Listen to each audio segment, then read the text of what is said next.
Madame, Monsieur, bonjour et merci de nous rejoindre sur RTI 1. L'Aïd El-Fitr, la rupture du jeûne du mois de Ramadan 2022, célébrée aujourd'hui par la communauté musulmane de Côte d'Ivoire. La célébration officielle vient de s'achever à la grande mosquée de la Riviera Golf dans la commune de Cocody en présence du président de la République, Alassane Ouattara. Plus de détails dans le journal de 13h. Les travailleurs du monde entier étaient, eux, en fête hier à l'occasion de la Journée internationale des travailleurs édition 2022. En Côte d'Ivoire, plusieurs activités pour la fête du travail. Les précisions dans ce reportage de Éric Goré. Le son du tam-tam entendu dans la cour de la primature cet après-midi annonce un jour spécial pour les travailleurs de Côte d'Ivoire. Nous sommes bien le 1er mai, jour qui célèbre les travailleurs du monde entier. Après le son du tam-tam parleur, l'orchestre de l'harmonie du district autonome d'Abidjan, positionné dehors, prend le relais. Il interprète le titre Grinta.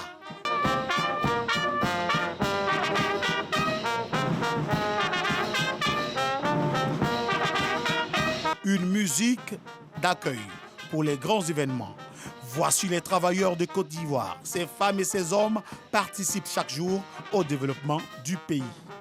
Cet après-midi, ces travailleurs et travailleuses abordent fièrement leur tenue et les couleurs de leurs syndicats respectifs. Dans les loges officielles, les membres du gouvernement sont installés.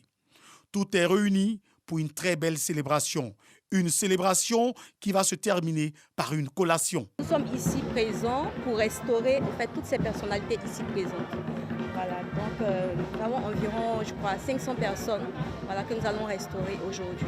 C'est pour ne manquer aucune étape de cette célébration que la RTI, la radiodiffusion télévision ivoirienne, est en place. C'est un ensemble de services, c'est une chaîne de travail.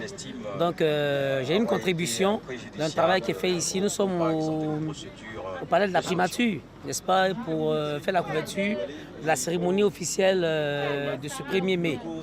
Et donc mon rôle ici, c'est d'assurer ce qu'on appelle l'infographie. Il est 14h55 lorsque le véhicule de commandement du Premier ministre Patrick Kachi stationne. Le Premier ministre est accueilli par Adama Kamara, ministre de l'Emploi et de la Protection sociale. La cérémonie démarre. C'est à 17h30 que Patrick Kachi va se retirer de la cérémonie, mettant fin à l'édition 2022 de la Fête du Travail.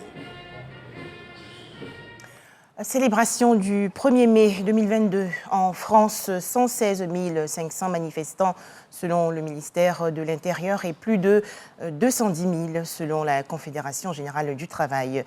À l'occasion de la Journée internationale des travailleurs 2022, les syndicats ont souhaité hier se faire entendre sur l'âge légal de départ à la retraite et la hausse des salaires. Autre actualité, au Burkina Faso, le coup d'État du 23 janvier a repoussé la possible extradition de François Compaoré.